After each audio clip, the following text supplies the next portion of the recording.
Now, I'd like to go through a few quick reminders on just some of the findings on echocardiography and lung ultrasound. For a more detailed dive into some of these findings, please see our previous heart and lung point-of-care ultrasound discussions. So just a reminder about our peristernal long axis view. For this view, we're in an echo mode, and our indicator is directed to the patient's right axilla around 9:30. We see the apex here, base back here, right, left, mitral valve, aortic root, interventricular septum. We want to see reasonable amount of the length of the left ventricle, and we want to see the full width of the left ventricle. We want to see the mitral valve and the aortic root when we see this view. Descending aorta is back here. Then for our peristernal short views, the indicator is roughly towards about 1 o'clock, again in the peristernal space at about the fourth-ish intercostal space. And as we fan or sweep towards the sternum, we get views at the base where we see the aortic valve, blood flow goes over top, left atrium, interatrial septum, tricuspid valve, right ventricle, aortic valve and cross-section, pulmonic valve sitting right over here. And then as we sweep just a little further from the sternum, we get roughly about the level of the mitral valve. We can see the big fish mouth here. Edges of the right ventricle sit over here. Parts of the descending aorta are also visible. And then we get to the mid ventricle where we see papillary muscles, so they should look symmetric. We should see a pretty nice rounded shape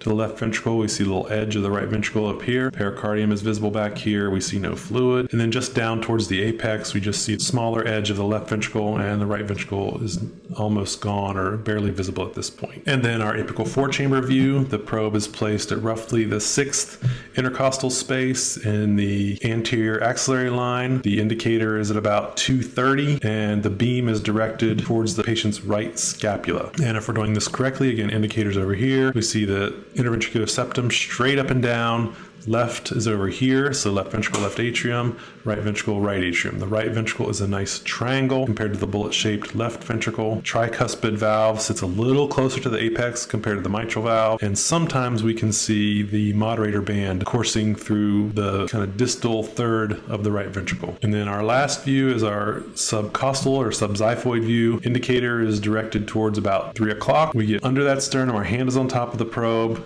And in this view, the apex is on this side of the screen, base is back here. Right under that liver edge, we see the right ventricle, right atrium, tricuspid valve, interventricular septum, left ventricle, left atrium, and the mitral valve are seen here. We can see the pericardium wrapping all the way around. Just quick reminders about our normal cardiac views and a few of the things, the pathologic findings that we're going to look for. So here's pericardial effusion. We see it wrapping around behind. This view, not very much anteriorly, wraps around, pinches up in front of the descending aorta here. Pinches up right in front of the descending aorta. And in this view, we see pericardial fluid wrapping all the way around. This is the subcostal view. And one of the keys is look for it to wrap all the way around the heart. And that can help us distinguish this from other things like fat pads.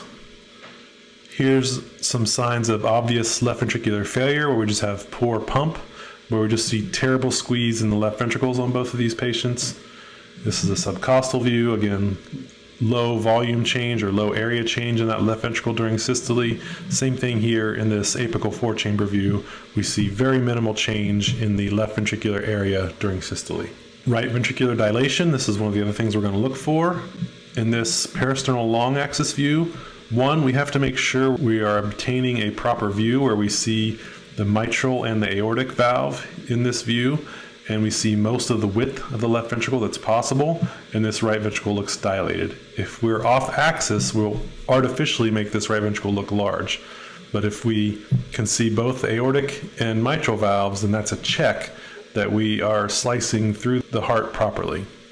And in this apical four-chamber view, again, we see pretty much all the width of the left ventricle that we can see, and it's being compressed by this gigantic right ventricle that's pushing it towards the side. So these are signs of right ventricular dilation, are things that we may be looking for in some of our patients who are acutely short of breath or have worsening dyspnea in the ICUs or on the floor. Aortic root problem. So if someone has an acute dissection, they may get mechanical heart failure due to acute aortic regurgitation. So here we just see a dilated aortic root. The flap is not visible, but in this case we can actually see the flap in this dilated aortic root. So patients who are short of breath with with mechanical causes of heart failure, consider aortic dissection. We can also see a left pleural effusion in this case. Not sure if it's germane or not, but there it is. Other things that may again be causing acute mechanical causes of heart failure, an aortic valve vegetation may be an etiology to be causing acute heart failure. It's actually a vegetation on this mitral valve as well, or other vegetations like we may see in this. This is an apical 3-chamber or reverse apical 4-chamber view where we see vegetations on this mitral valve. So mechanical etiologies of heart failure. So with those cardiac reminders of some of the things we may be looking for, let's go into a little bit about what lungs look like. So remember, we're going to do our lung exam. I like to do this in a systematic pattern, just kind of zigzagging my probe across the chest,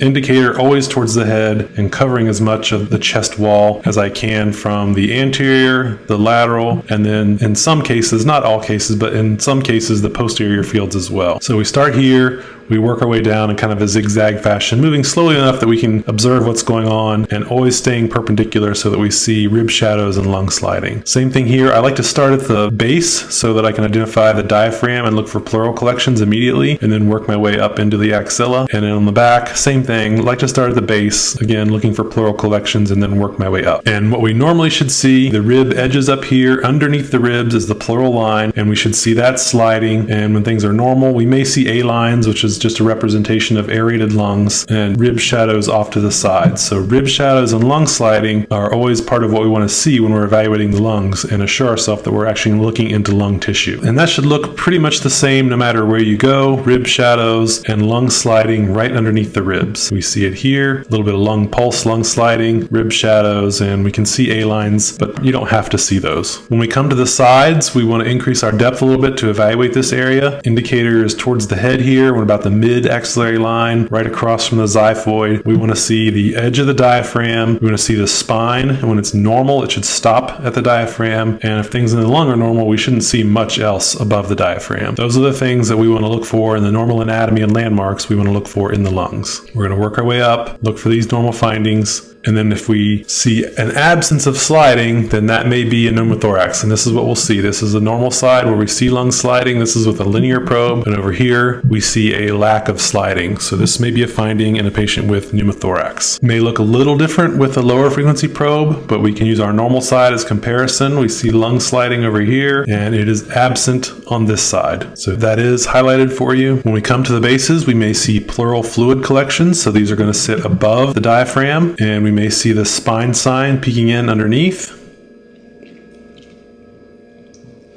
Sometimes we can even see things like the descending thoracic aorta and other things, but this is what fluid or other collections are going to look like in the pleural space. Now, when we get other parenchymal findings, may include pleural thickening and irregularity, and this can be minor or more profound like this, where it looks like shredded or chewed up. See something similar here. There's probably even little infiltrates dug in here a little bit. And we may see B lines. Now, B lines, we're going to look for B lines plus associated findings, and we're going to map out where they are on the patient's chest to help us decide what they mean. So the B lines are the bright white vertical things. They should go all the way to the bottom, and they should move with the pleura. They should originate at the pleura, move with the pleura, and go pretty much to the bottom of your screen. And if they're focal or they're skipping around, then those are more parenchymal inflammatory or infectious lesions rather than interstitial fluid from pulmonary edema and CHF. So that's just some reminders about normal heart and lung ultrasound and then some of the findings that we may see. And with that, we're going to take a step into working our way through the thought processes and algorithms to think about short of breath patients and how we can pretty rapidly shorten our differential and ease our cognitive load and make immediate decisions, sometimes life-saving decisions for these patients.